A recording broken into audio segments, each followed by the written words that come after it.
Onde Jesus estava durante a rebelião de Lúcifer? Esta pergunta assombra teólogos há séculos. A resposta vai abalar tudo que você pensava saber sobre a maior batalha já travada. O trono eterno pulsa com autoridade absoluta. Duas figuras compartilham a mesma glória desde antes da primeira galáxia existir. O Pai e o Filho em comunhão perfeita. Nas cortes celestiais, um querubim caminha entre chamas sagradas. Lúcifer, a criação mais perfeita já formada. Beleza inigualável. Sabedoria suprema. Criado pelas próprias palavras de Jesus para cobrir o trono divino, até que o impossível acontece. Serei semelhante ao Altíssimo. A primeira rebelião explode como trovão cósmico. O anjo mais belo torna-se o adversário mais sombrio. O céu se divide em guerra mortal. Miguel desembainha sua espada celestial. Legiões angelicais se posicionam para a batalha. O dragão e 1/3 das hostes rugem desafio contra o Criador. Mas onde estava Jesus durante esta guerra cósmica?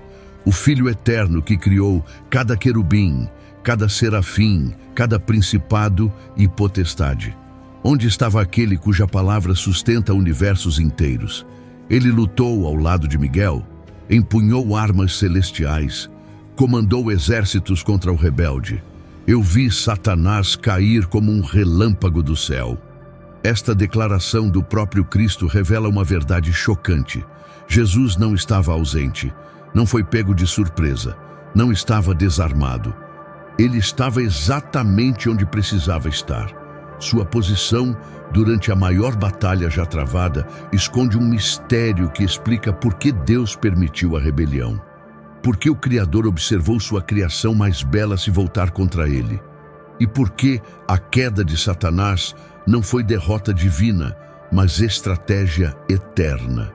A verdade vai transformar sua compreensão sobre guerra espiritual, sobre o plano de Deus e sobre quem realmente controla esta batalha entre bem e mal.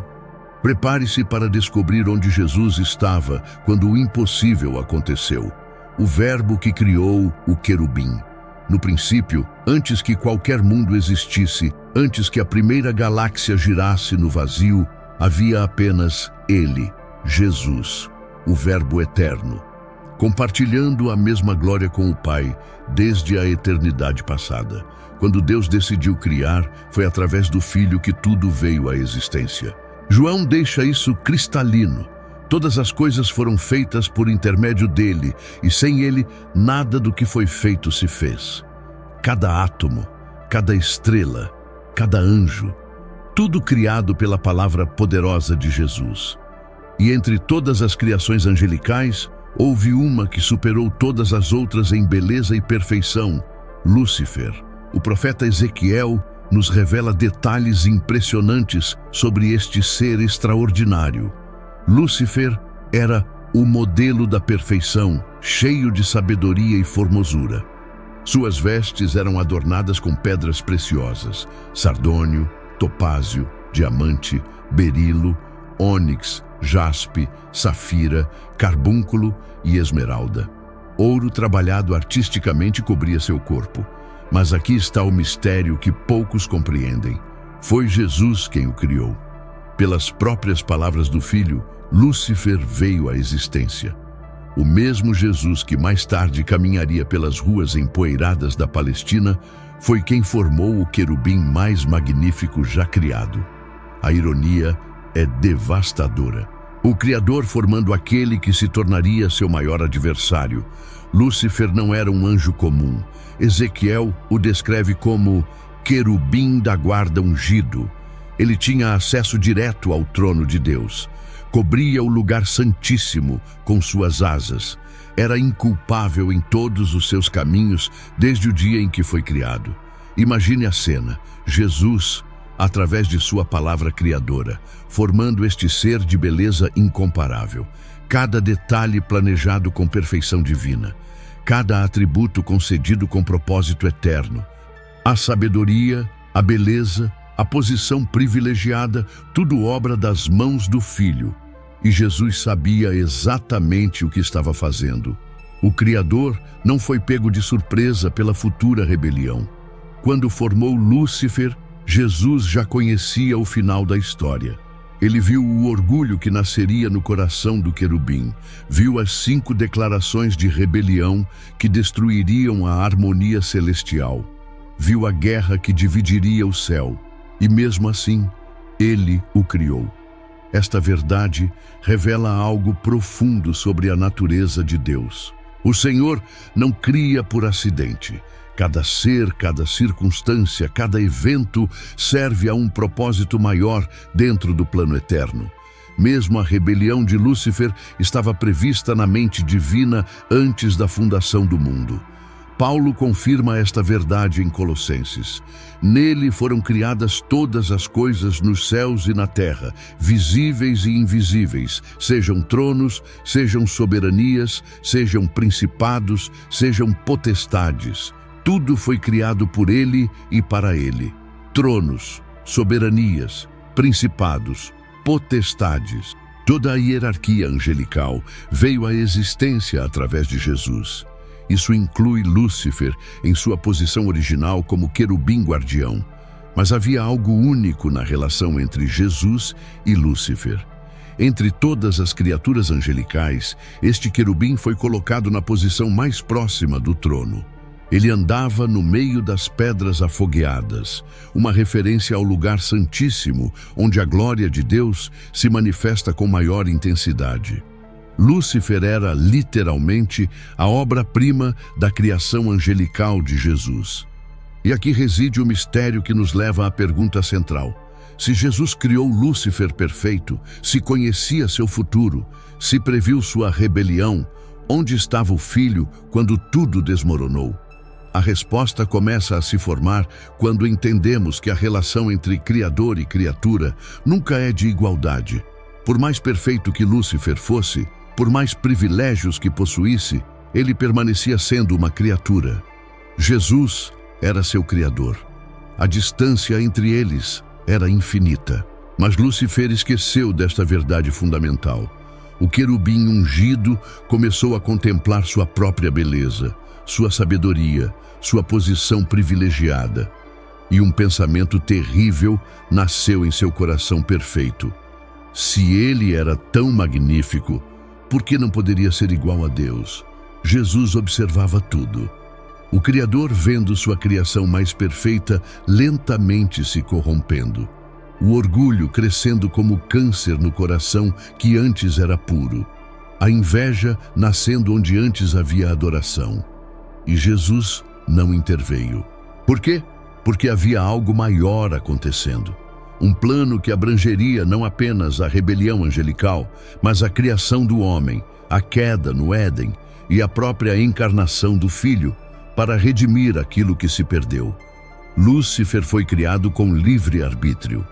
A capacidade de escolher entre o bem e o mal, entre a submissão e a rebelião, era parte essencial de sua natureza. Jesus não criou robôs programados para adorar. Ele criou seres inteligentes, capazes de amor genuíno e, consequentemente, capazes de rejeição. A primeira escolha de Lúcifer foi adorar. Por um período impossível de mensurar, o querubim cumpriu perfeitamente seu propósito. Cobria o trono com reverência, servia com alegria, adorava com pureza. Mas então veio a segunda escolha, e dessa vez, Lúcifer escolheu o mal. O versículo em Ezequiel é devastador. Perfeito eras nos teus caminhos, desde o dia em que foste criado, até que se achou iniquidade em ti. Iniquidade, no ser mais perfeito já criado por Jesus. O impossível acontecendo diante dos olhos do Criador. E onde estava Jesus neste momento crucial? Ele estava exatamente onde sempre esteve, no trono, sustentando todas as coisas pela palavra do seu poder, conhecendo o fim desde o princípio, permitindo que sua criação exercesse o livre-arbítrio que ele mesmo havia concedido, porque Jesus sabia que a rebelião de Lúcifer, por mais dolorosa que fosse, serviria a um propósito eterno. Ela revelaria a natureza do verdadeiro amor. Mostraria a diferença entre adoração forçada e adoração escolhida e prepararia o caminho para a maior demonstração de amor já vista, a cruz do Calvário. O Criador assistiu sua obra-prima se destruir e em seu coração divino já estava planejando a obra de recriação que restauraria tudo que foi perdido. Jesus observava. Do trono eterno, o Criador contemplava sua obra-prima angelical começar a se desfazer, não como espectador passivo, mas como aquele que conhece o fim desde o princípio. O Verbo que formou Lúcifer agora testemunhava o impossível. Perfeição escolhendo imperfeição. O primeiro sinal apareceu como uma rachadura quase imperceptível na alma do querubim. Lúcifer contemplava sua própria beleza no reflexo das pedras preciosas que adornavam seu ser. As esmeraldas, os diamantes, o ouro trabalhado artisticamente, tudo criação de Jesus, começaram a funcionar como espelhos de vaidade. O que deveria dirigir adoração ao Criador passou a alimentar orgulho na criatura, e Jesus via tudo. O coração do querubim, antes transparente como cristal puro, começou a escurecer. Pensamentos que nunca deveriam existir em um ser perfeito começaram a brotar como ervas daninhas em solo sagrado. Por que ele deveria se curvar? Por que deveria servir? Se era tão magnífico, tão sábio, tão poderoso, por que não poderia ser igual? A Bíblia revela os pensamentos exatos que nasceram no coração de Lúcifer. Tu dizias no teu coração: eu subirei ao céu e acima das estrelas de Deus exaltarei o meu trono, e no monte da congregação me assentarei da banda dos lados do norte. Subirei acima das mais altas nuvens e serei semelhante ao Altíssimo. 5 declarações de rebelião, 5 golpes contra a autoridade divina, cada uma delas observada pelo próprio Jesus. Eu subirei ao céu. Lúcifer já estava no céu, mas queria subir além de sua posição designada. Exaltarei o meu trono acima das estrelas de Deus. Ele queria autoridade sobre outros anjos. No monte da congregação me assentarei. Desejava ocupar o lugar de adoração destinado apenas a Deus. Subirei acima das mais altas nuvens. Ambicionava transcender os limites da criação. Serei semelhante ao Altíssimo. A declaração final, igualdade com o Criador. Cada pensamento rebelde era conhecido por Jesus antes mesmo de ser formado. O filho via a teia de orgulho se tecendo na mente do querubim. Via a adoração se transformando em ambição. Via o amor se corrompendo em inveja. E não interveio. Esta é a verdade que poucos compreendem. Jesus não foi pego de surpresa pela rebelião de Lúcifer. Ele não estava distraído com outras questões cósmicas. Não estava ausente do trono quando o primeiro pecado nasceu. Ele estava presente, consciente e permitiu que acontecesse. Por quê? Porque interromper a corrupção de Lúcifer no meio do processo seria negar o próprio dom que ele havia concedido, o livre-arbítrio. Jesus criou seres inteligentes capazes de amor genuíno, e amor genuíno só pode existir quando há liberdade real de escolha. Forçar adoração não é amor, é programação. O Criador assistiu sua criação mais perfeita fazer a escolha que destruiria sua perfeição. E em seu coração divino já estava calculando o preço da redenção que um dia ofereceria a outras criaturas que também escolheriam mal. Lúcifer não despertou um dia decidido a se rebelar. O processo foi gradual, quase imperceptível no início. Pequenos pensamentos de autoexaltação, momentos sutis de resistência à autoridade, comparações silenciosas entre sua glória e a glória de Deus. Jesus observava cada etapa desta degeneração espiritual. O querubim começou a questionar por que deveria cobrir o trono com adoração quando ele mesmo era tão glorioso. Por que suas asas deveriam se dobrar em reverência quando sua beleza rivalizava com a própria criação? Porque sua sabedoria deveria ser submetida quando ele compreendia tanto sobre os mistérios divinos. A serpente da dúvida se enroscou ao redor dos pensamentos de Lúcifer, e Jesus via cada volta, cada aperto, cada veneno sendo injetado na mente perfeita. Ezequiel revela o momento exato da corrupção total. Perfeito eras nos teus caminhos, desde o dia em que foste criado, até que se achou iniquidade em ti. A palavra achou no hebraico sugere algo que foi descoberto, revelado, trazido à luz. A iniquidade estava se formando secretamente no coração de Lúcifer, até que finalmente se manifestou. E quando isso aconteceu, Jesus estava lá. O Criador não apenas observou a primeira corrupção da história, ele permitiu que ela seguisse seu curso natural. Porque havia um plano maior em movimento, um plano que envolveria a criação do homem, a queda no Éden e a própria encarnação do Filho para redimir aquilo que o pecado destruísse. Lúcifer pensava estar enganando a Deus com seus pensamentos rebeldes. Imaginava que sua conspiração mental era secreta, oculta do conhecimento divino. Não sabia que cada traição estava sendo testemunhada pelo próprio Criador que o formou. A transformação foi completa quando o querubim guardião decidiu agir sobre seus pensamentos, quando passou de contemplar rebelião para planejar rebelião, quando começou a seduzir outros anjos com sua visão distorcida de liberdade e igualdade. Jesus viu o momento exato em que Lúcifer cruzou a linha que separava o pensamento da ação, e ainda assim não o impediu. Porque o Criador sabia que esta rebelião serviria a propósitos eternos.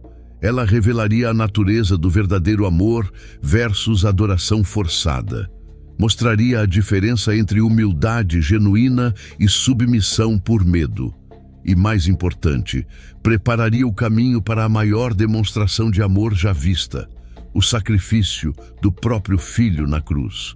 O coração de Jesus se entristecia ao ver sua obra-prima se destruindo, mas sua mente divina já estava traçando o caminho da restauração. Não apenas para os anjos que permaneceriam fiéis, mas para uma nova criação que ainda viria, a humanidade. Lúcifer não sabia que seus atos de rebelião estavam, paradoxalmente, cumprindo o plano eterno de Deus, que sua queda prepararia o cenário para a maior vitória já conquistada, que sua derrota final na cruz do Calvário já estava determinada antes mesmo de sua primeira desobediência. Jesus observava, permitia e já planejava a redenção. O querubim corrupto imaginava estar desafiando o Criador. Na realidade, estava cumprindo seus propósitos eternos de uma forma que jamais compreenderia. E quando finalmente chegou o momento de Lúcifer agir sobre sua rebelião, Jesus estava exatamente onde sempre esteve, no controle absoluto de todas as coisas. A tensão no céu chegou ao ponto de ruptura. Lúcifer não mais se contentava com pensamentos de rebelião. Agora ele agia. O querubim que uma vez cobriu o trono com adoração começou a sussurrar heresias nos ouvidos de outros anjos. Suas palavras eram mel venenoso, seduzindo mentes angelicais com promessas de liberdade e igualdade. E Jesus observava cada palavra sendo plantada como semente de destruição. O Filho via a conspiração se espalhando pelas cortes celestiais como fogo consumindo palha seca, anjo após anjo sendo seduzido pela retórica rebelde de Lúcifer. Mentes perfeitas sendo corrompidas por promessas de poder e independência. Um terço das hostes celestiais começou a questionar a autoridade divina. Um terço dos anjos criados pelas próprias palavras de Jesus agora contemplava se voltar contra ele. E ainda assim, Jesus não interferiu diretamente. Por quê? Porque havia uma diferença crucial entre permitir e participar, entre observar estrategicamente e agir impulsivamente. O Criador entendia que esta rebelião, por mais dolorosa que fosse, serviria a propósitos eternos que os anjos rebeldes jamais compreenderiam. Chegou então o momento em que Lúcifer abandonou as sombras. Ele se apresentou diante do trono divino e declarou abertamente sua intenção de igualdade. Não mais conspiração silenciosa, mas desafio público contra a autoridade de Deus. A proclamação ecoou pelas cortes celestiais. Declarações de independência divina, desafio direto ao Criador. Foi neste momento que Jesus agiu, não confrontando Lúcifer diretamente, mas comissionando Miguel, o arcanjo que permanecera fiel. As ordens do Filho foram claras e definitivas para liderar a batalha contra os rebeldes. Miguel recebeu a autoridade divina para liderar a batalha contra os rebeldes. Não porque Jesus não pudesse fazê-lo pessoalmente, mas porque havia papéis diferentes a serem desempenhados nesta guerra cósmica. Miguel seria o braço militar da justiça divina. Jesus seria algo muito mais profundo. A guerra explodiu com violência inimaginável. O Apocalipse descreve a cena. Houve guerra no céu. Miguel e os seus anjos batalharam contra o dragão, e batalharam o dragão e os seus anjos. Espadas de fogo cortaram a eternidade. Legiões angelicais se chocaram em batalha épica. O som do conflito reverberou através das dimensões.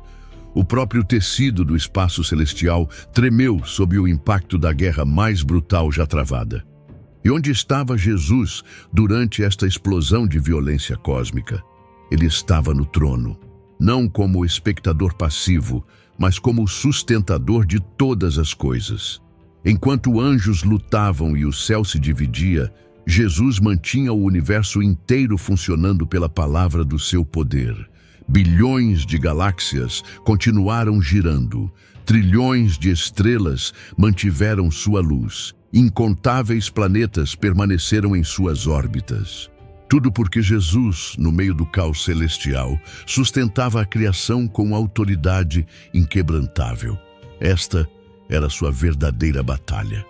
Não empunhar espada contra Lúcifer, mas demonstrar que mesmo durante a maior rebelião já vista, ele permanecia no controle absoluto de todas as coisas. Miguel lutava com força angelical. Jesus lutava com poder criacional. A diferença era infinita.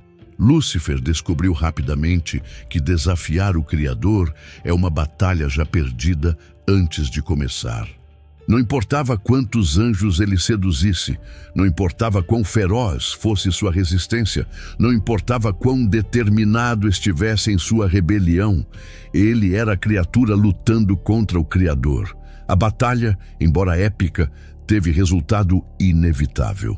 Miguel e os anjos fiéis prevaleceram não por superioridade numérica ou maior habilidade militar, mas porque lutavam com a autoridade daquele que os criou. Eles eram instrumentos da justiça divina, executando a vontade do Filho. Jesus não precisou descer do trono para garantir a vitória. Sua simples presença, sustentando todas as coisas, enquanto permitia que a justiça seguisse seu curso, foi suficiente para determinar o resultado. O dragão, como Lúcifer agora era chamado, foi derrotado junto com todos os seus seguidores. 1/3 das hostes celestiais descobriu que rebelião contra Deus é suicídio espiritual. Mas a parte mais impressionante desta guerra não foi a vitória de Miguel. Foi a posição de Jesus durante todo o conflito. Ele permaneceu no trono, sustentando a criação, demonstrando que sua autoridade transcende qualquer desafio que possa surgir contra ela. Lúcifer imaginou que poderia guerrear contra Deus e vencer. Descobriu que estava guerreando contra aquele que mantinha sua própria existência. Era como um peixe tentando secar o oceano que o sustenta. A derrota foi completa e humilhante. Mas Jesus ainda não havia terminado com o querubim rebelde. A expulsão do céu seria apenas o primeiro ato de um drama muito maior. O segundo ato envolveria a criação de uma nova espécie, a humanidade, e uma nova arena de batalha, a Terra. Lúcifer pensou que perder a guerra no céu era o fim de sua história. Na realidade, era apenas o começo de um plano divino que ele jamais compreenderia. Um plano que culminaria na maior vitória já conquistada, não no céu através de guerra angelical, mas na terra através de um sacrifício. Jesus permaneceu no trono durante a rebelião, porque sabia que esta batalha prepararia o caminho para uma vitória muito maior. Uma vitória que não apenas derrotaria Satanás definitivamente, mas ofereceria redenção para uma criação que ainda nem existia. O Criador assistiu sua obra-prima se destruir, sabendo que em breve criaria uma obra ainda maior, a humanidade, e que a queda de Lúcifer prepararia o cenário para a maior demonstração de amor já vista. No exato momento em que o céu se dividia em guerra, bilhões de galáxias continuaram girando em perfeita harmonia. Trilhões de estrelas mantiveram suas chamas acesas. Incontáveis planetas permaneceram em suas órbitas precisas. Tudo funcionando com a mesma perfeição de sempre. Como isso era possível durante o maior caos já visto nas cortes celestiais? A resposta revela uma verdade sobre Jesus que poucos compreendem. Hebreus declara que o Filho sustenta todas as coisas pela palavra do seu poder, não apenas algumas coisas, não apenas quando conveniente, todas as coisas, todo o tempo, em todas as circunstâncias. Mesmo durante uma rebelião cósmica, enquanto anjos lutavam com espadas de fogo e o próprio tecido do espaço celestial tremia sob o impacto da batalha, Jesus mantinha cada átomo no lugar através de sua autoridade criacional, cada elétron girando ao redor de seu núcleo, cada força gravitacional puxando com precisão matemática, cada lei física operando com consistência absoluta. Esta era uma demonstração de poder que transcendia qualquer combate militar. Miguel lutava contra demônios. Jesus lutava contra o próprio caos, impedindo que a rebelião destruísse a ordem cósmica que ele havia estabelecido na criação. A diferença entre os dois tipos de batalha era infinita. O arcanjo empunhava armas angelicais e dependia de força sobrenatural para derrotar os rebeldes. Jesus empunhava a própria realidade e sustentava a existência de tudo que existe, incluindo os próprios anjos que se rebelavam contra ele. Pense na ironia devastadora. Lúcifer tentava guerrear contra aquele que mantinha sua própria existência funcionando. Cada movimento rebelde do querubim caído só era possível porque Jesus permitia que ele continuasse existindo. Era como um peixe tentando secar o oceano que o sustenta, como uma sombra tentando destruir a luz que a projeta, como um eco tentando silenciar a voz que o origina. Completamente impossível. Mas havia uma razão profunda pela qual Jesus escolheu sustentar todas as coisas durante a rebelião, em vez de simplesmente aniquilar os rebeldes com um pensamento. Esta escolha revelava algo fundamental sobre sua natureza e seus propósitos eternos. Ele não era apenas um Deus de poder bruto, mas um Deus de justiça perfeita.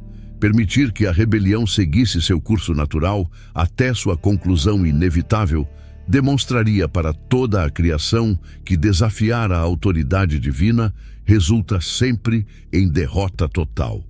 Jesus podia ter vaporizado Lúcifer e seus seguidores no instante em que o primeiro pensamento rebelde nasceu. Mas isso não teria ensinado nada aos anjos fiéis sobre a natureza autodestrutiva do pecado. Não teria demonstrado que a justiça divina é paciente, mas definitiva. Então ele sustentou todas as coisas enquanto permitia que a guerra celestial revelasse verdades eternas.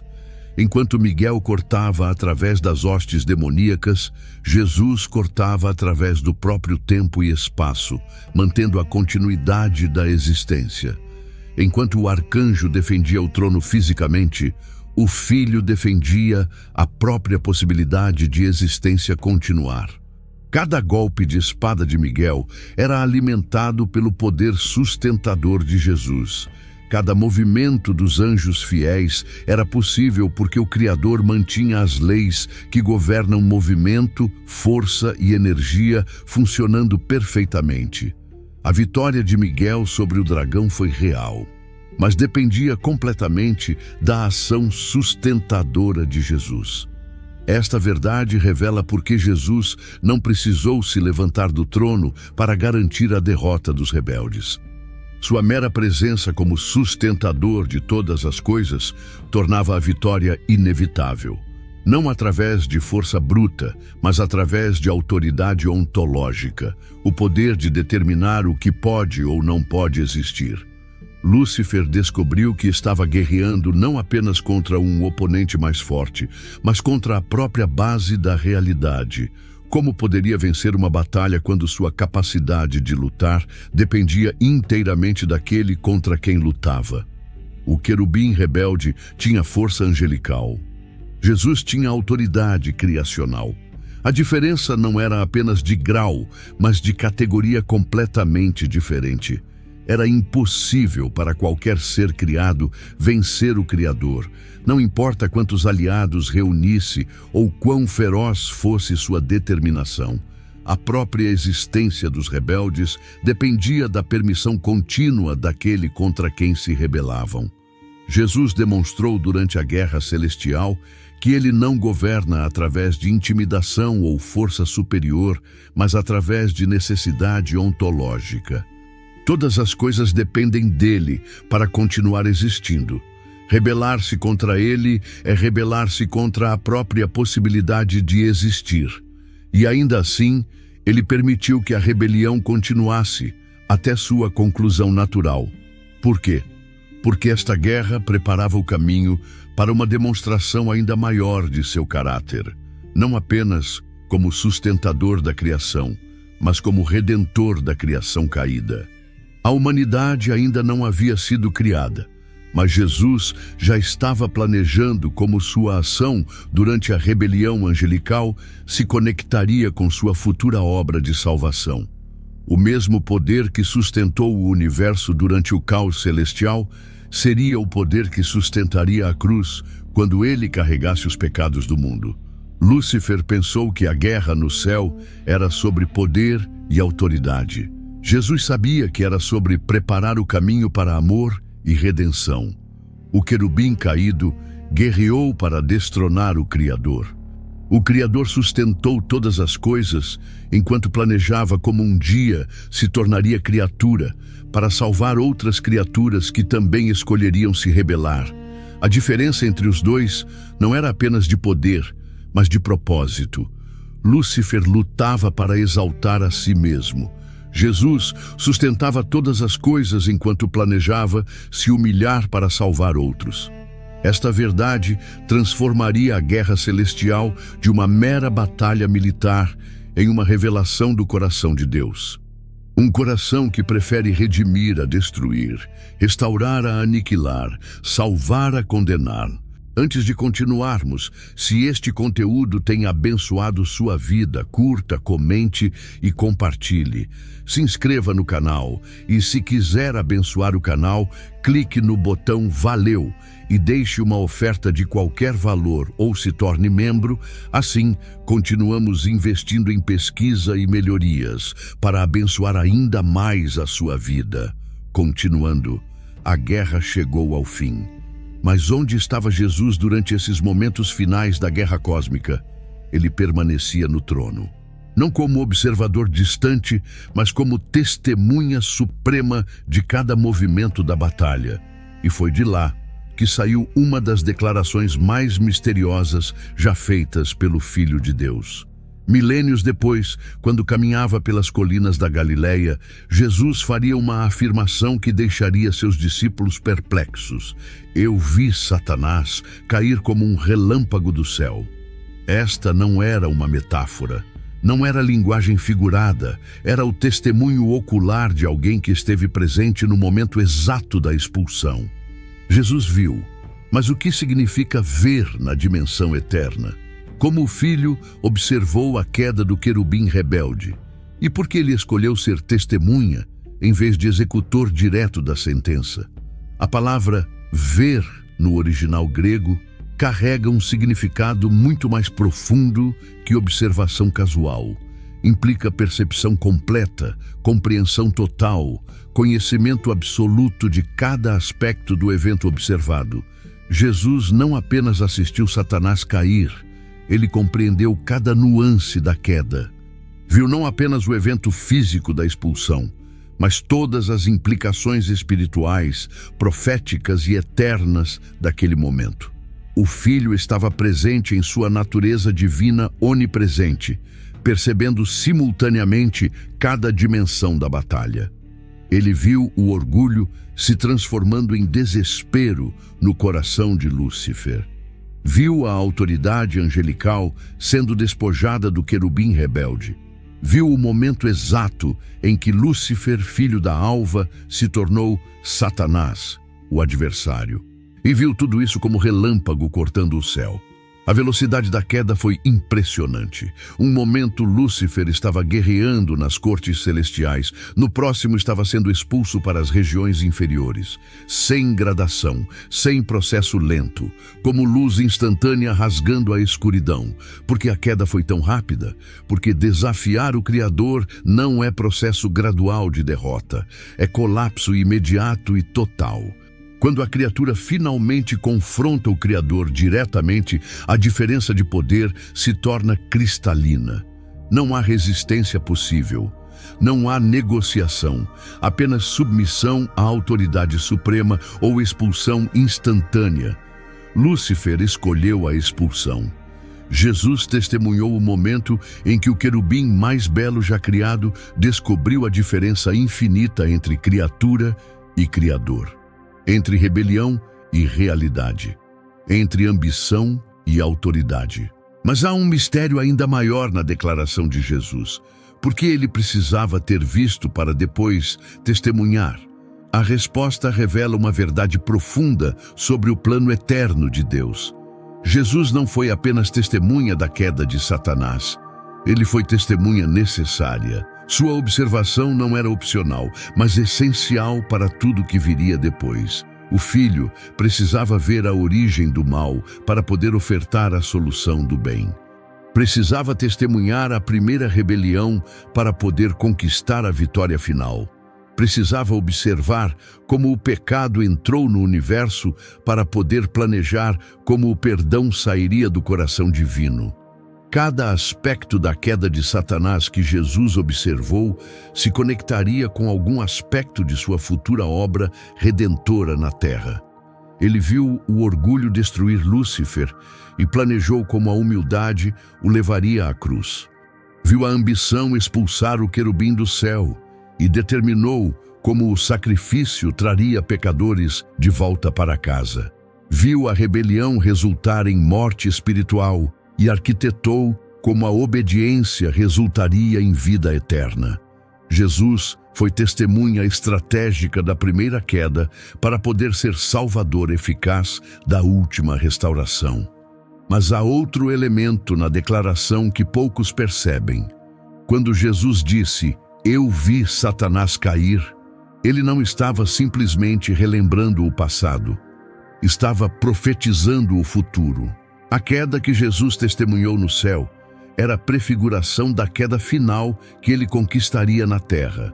Satanás foi expulso das cortes celestiais, mas ainda mantinha acesso à presença de Deus como acusador dos irmãos.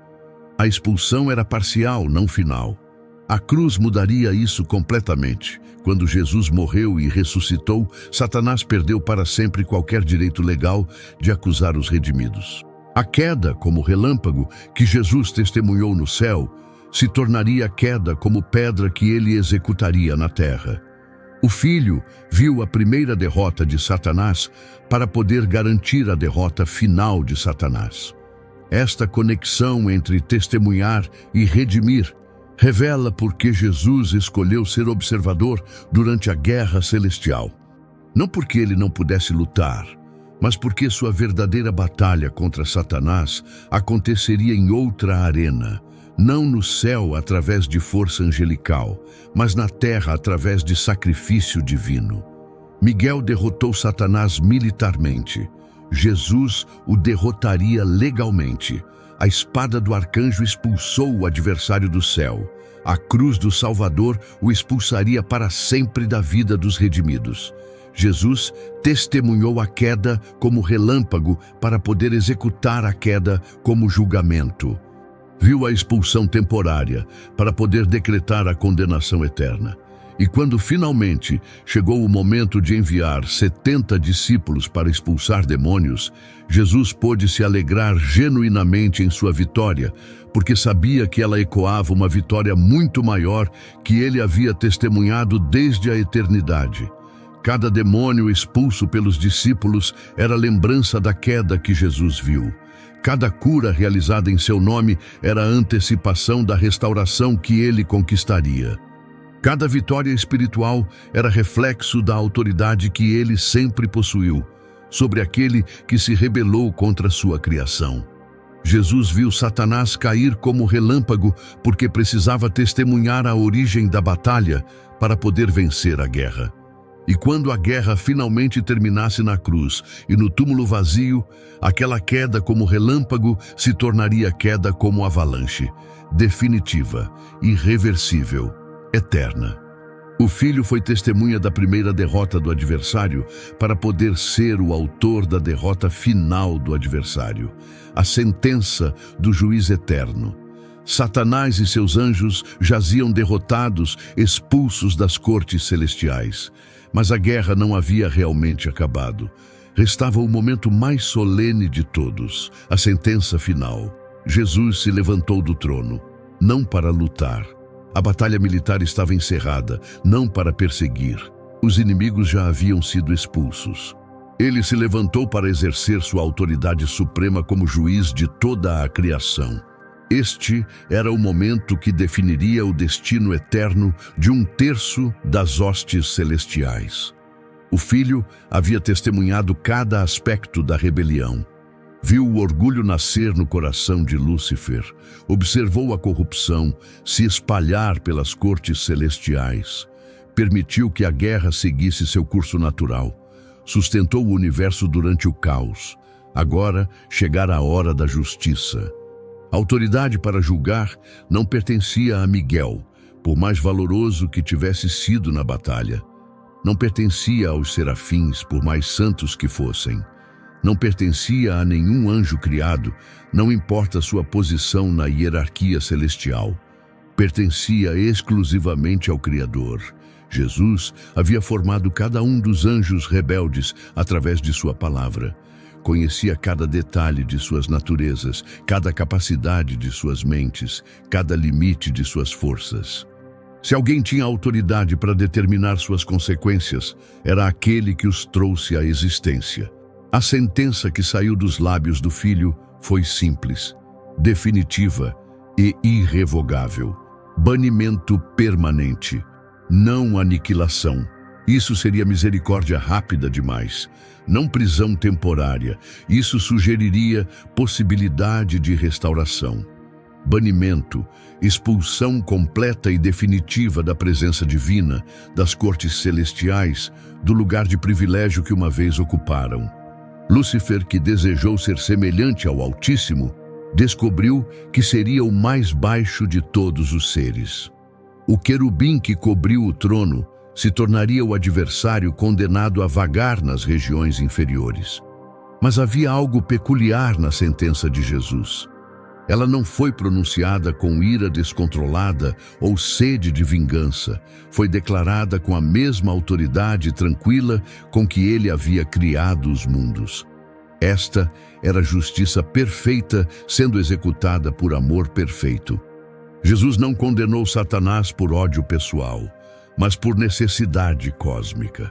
Permitir que a rebelião permanecesse no céu corromperia para sempre a santidade das cortes celestiais. O pecado é como câncer. Se não for removido completamente, eventualmente destrói tudo ao seu redor. A expulsão era cirurgia espiritual, dolorosa, mas necessária para preservar a saúde do universo. E Jesus realizou esta cirurgia com precisão divina. Não removeu mais do que necessário. Apenas os anjos que escolheram conscientemente se rebelar. Não removeu menos do que necessário. Toda a influência corruptora foi eliminada completamente. 2/3 das hostes celestiais permaneceram. 1/3 foi banido. A justiça foi satisfeita sem que a misericórdia fosse negada aos inocentes. Mas há um aspecto da sentença que revela algo profundo sobre o caráter de Jesus. Ele não apenas pronunciou o julgamento, ele assumiu responsabilidade por suas consequências futuras. O Criador sabia que banir Satanás das cortes celestiais não eliminaria o problema do mal no universo, apenas o relocalizaria. O adversário expulso buscaria outras arenas para continuar sua rebelião, outras criaturas para seduzir, outras formas de desafiar a autoridade divina. E Jesus já havia decidido como lidaria com essas futuras consequências. No momento em que pronunciou a sentença de banimento sobre Satanás, o Filho já estava planejando sua própria descida, não como juiz condenando rebeldes, mas como Salvador redimindo vítimas. A humanidade ainda não havia sido criada, mas Jesus já sabia que Satanás tentaria corromper a nova criação, assim como havia corrompido os anjos. E quando isso acontecesse, o mesmo juiz que expulsou o adversário do céu se tornaria sacrifício na terra. Esta conexão revela por que a sentença de Jesus sobre Satanás foi pronunciada com autoridade tão serena. Não era apenas punição por crimes passados, era preparação para a vitória futura. Cada aspecto do julgamento de Satanás prefigurava algum aspecto da obra redentora de Cristo. O banimento das cortes celestiais preparava o caminho para o convite das cortes celestiais aos redimidos. A expulsão do paraíso perdido antecipava a entrada no paraíso restaurado. Jesus julgou Satanás, sabendo que um dia julgaria a si mesmo em favor daqueles que Satanás tentaria destruir. O adversário foi condenado pelas próprias palavras que havia pronunciado. Suas 5 declarações de rebelião se tornaram 5 acusações de culpa. Cada ambição orgulhosa se transformou em evidência de corrupção irreversível. Mas Jesus seria justificado pelas próprias palavras que pronunciaria. Suas declarações de amor, perdão e sacrifício se tornariam fundamento de esperança para pecadores arrependidos. A diferença entre os 2 julgamentos seria infinita. Satanás foi julgado por sua própria escolha consciente de rebelar-se contra o bem. Jesus seria julgado pela escolha consciente de morrer pelo bem de outros. Um julgamento resultou em condenação merecida. O outro resultaria em salvação imerecida. A sentença sobre Satanás foi final porque ele escolheu o mal, conhecendo perfeitamente o bem. A sentença sobre Jesus seria revertida porque ele escolheu o bem, sabendo perfeitamente o custo. Quando Jesus pronunciou o banimento sobre o querubim rebelde, ele estava simultaneamente pronunciando bênção sobre pecadores arrependidos que ainda nem existiam. Esta verdade transforma a sentença final sobre Satanás de um momento de justiça severa em uma revelação de amor infinito. Jesus não julgou por prazer em condenar, mas por necessidade de preparar o caminho para redimir. O juiz que expulsou Satanás do céu seria o Salvador que abriria o céu para pecadores. A autoridade que baniu o adversário seria a mesma autoridade que acolheria os reconciliados. O poder que pronunciou sentença de morte espiritual sobre os rebeldes seria o mesmo poder que pronunciaria sentença de vida eterna sobre os redimidos. Jesus exerceu sua autoridade suprema como juiz, não para encerrar a história da redenção, mas para começá-la. O plano oculto revelado. A sentença havia sido pronunciada. Satanás e seus anjos estavam banidos para sempre das cortes celestiais. A justiça fora executada com perfeição divina. O céu retornou à sua santidade original. Mas Jesus não havia terminado. O Filho permaneceu de pé diante do trono, não mais como juiz pronunciando condenação, mas como arquiteto, revelando o plano que esteve oculto desde antes da fundação do mundo. A rebelião de Lúcifer não foi acidente cósmico. A guerra no céu não pegou Deus de surpresa. A queda do querubim perfeito não forçou o Criador a improvisar soluções de emergência. Tudo, absolutamente tudo, servia a um propósito eterno que transcendia qualquer rebelião. Jesus havia permitido que a corrupção seguisse seu curso natural por uma razão devastadoramente bela, para preparar o caminho da redenção para criaturas que ainda nem existiam: a humanidade. Apocalipse revela uma verdade que deixa anjos perplexos. O Cordeiro foi morto desde a fundação do mundo, antes que Adão respirasse, antes que Eva fosse formada, antes que a serpente entrasse no Éden. Jesus já havia determinado morrer por pecadores que ainda seriam criados. A rebelião de Satanás não forçou Jesus a se tornar Salvador. Ela revelou que ele sempre foi Salvador. O plano de redenção não nasceu como resposta ao pecado. O pecado foi permitido como revelação do plano de redenção. Esta verdade transforma completamente nossa compreensão da guerra no céu. Não foi batalha desesperada entre forças iguais lutando pelo controle do universo. Foi demonstração orquestrada da diferença infinita entre Criador e criatura, preparando o cenário para a maior revelação de amor já vista. Jesus observou Lúcifer se corromper, sabendo que esta corrupção prepararia corações angelicais para compreender o milagre do perdão. Testemunhou a guerra, sabendo que esta guerra tornaria a paz da reconciliação ainda mais preciosa. Pronunciou sentença de banimento, sabendo que esta sentença magnificaria o convite de boas-vindas aos redimidos. Cada aspecto da rebelião serviria para destacar cada aspecto da redenção. O orgulho que destruiu Lúcifer ressaltaria a humildade que salvaria pecadores. A ambição que expulsou o querubim do céu contrastaria com o sacrifício que traria pecadores para casa. A rebelião que resultou em morte espiritual prepararia o caminho para a obediência, que resultaria em vida eterna. Jesus não apenas previu como Satanás tentaria corromper a humanidade, ele planejou como usaria essa tentativa para demonstrar amor incondicional.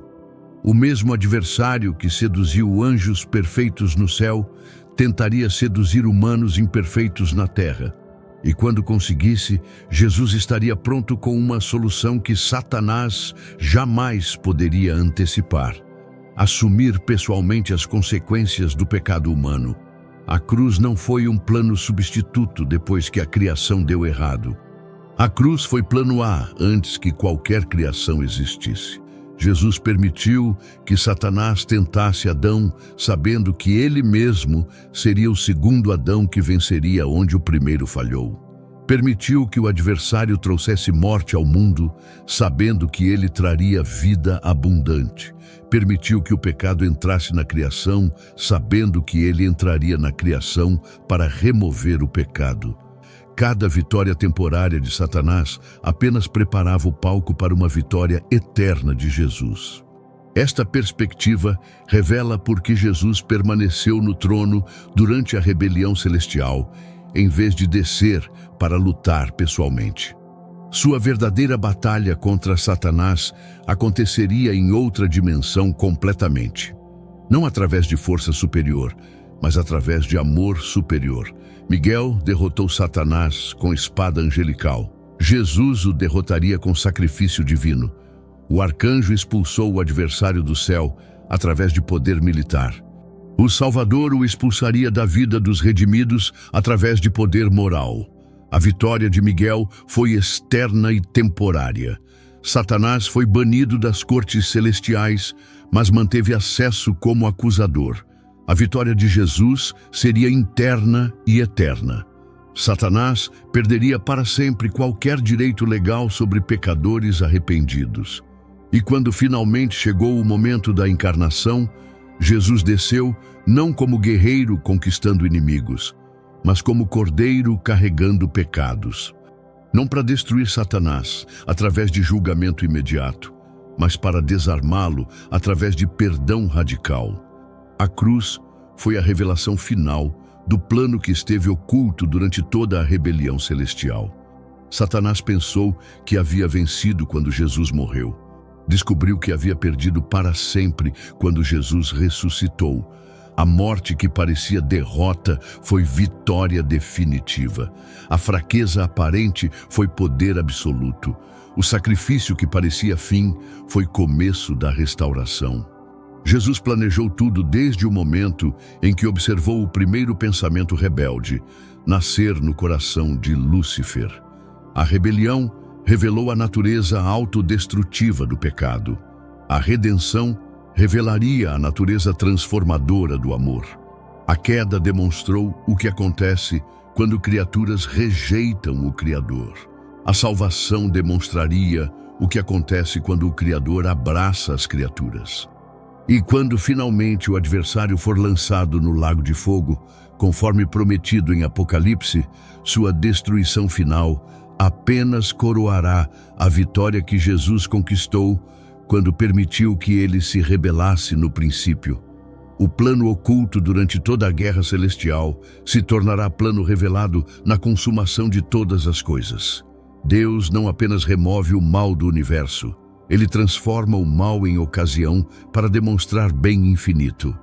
Satanás será derrotado não porque Deus é mais forte, mas porque Deus é mais amoroso. O adversário será destruído não através de ira divina, mas através de amor divino que torna a ira desnecessária para todos que a aceitam.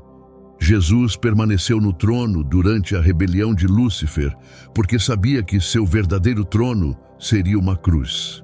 E da cruz, ele conquistaria uma vitória que nenhuma rebelião poderia reverter e nenhum adversário poderia desafiar. O Criador permitiu que sua criação mais perfeita se rebelasse para poder demonstrar que seu amor é mais forte que qualquer rebelião. Esta é a verdade que esteve oculta durante toda a guerra no céu. Jesus não estava apenas observando a origem do mal, ele estava orquestrando a revelação do bem.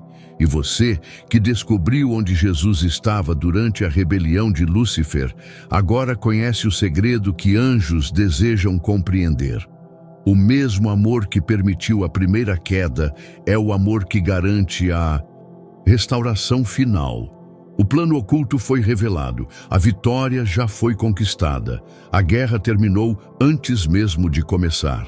Jesus venceu. Jesus não estava ausente durante a rebelião de Lúcifer. Ele não foi pego de surpresa pela guerra no céu. Ele não improvisou soluções para uma crise inesperada. Jesus estava exatamente onde sempre esteve, no controle absoluto de todas as coisas, criando o querubim que se tornaria seu adversário, testemunhando cada pensamento rebelde que nasceu no coração perfeito, sustentando o universo inteiro enquanto permitia que a justiça seguisse seu curso, pronunciando sentença final sobre aqueles que escolheram se rebelar e orquestrando um plano de redenção que transformaria a maior tragédia em vitória eterna. Tudo isso por amor a você. Porque o mesmo Jesus que permitiu a rebelião de Lúcifer para demonstrar a natureza autodestrutiva do pecado, é o Jesus que desceu à terra para demonstrar o poder transformador do amor. O mesmo Criador que viu sua obra-prima angelical se destruir, é o Salvador que morreu para que você pudesse ser recriado. A pergunta que ecoou através dos séculos não era apenas onde Jesus estava durante a rebelião de Lúcifer. A pergunta verdadeira é: Onde Jesus está em sua vida hoje, Ele continua no trono, sustentando todas as coisas, incluindo você. Continua testemunhando cada luta, cada dor, cada momento de dúvida que você enfrenta. Continua exercendo sua autoridade suprema sobre todo adversário que tenta destruir sua paz. E continua executando o mesmo plano de amor que planejou antes da fundação do mundo. Redimir, restaurar e reconciliar você consigo mesmo. Se hoje você sente que se afastou dos caminhos de Deus, se carrega o peso da culpa ou da vergonha, se enfrenta batalhas que parecem maiores que suas forças, lembre-se, o mesmo Jesus que derrotou Satanás na guerra celestial já conquistou a vitória sobre todo o mal em sua vida.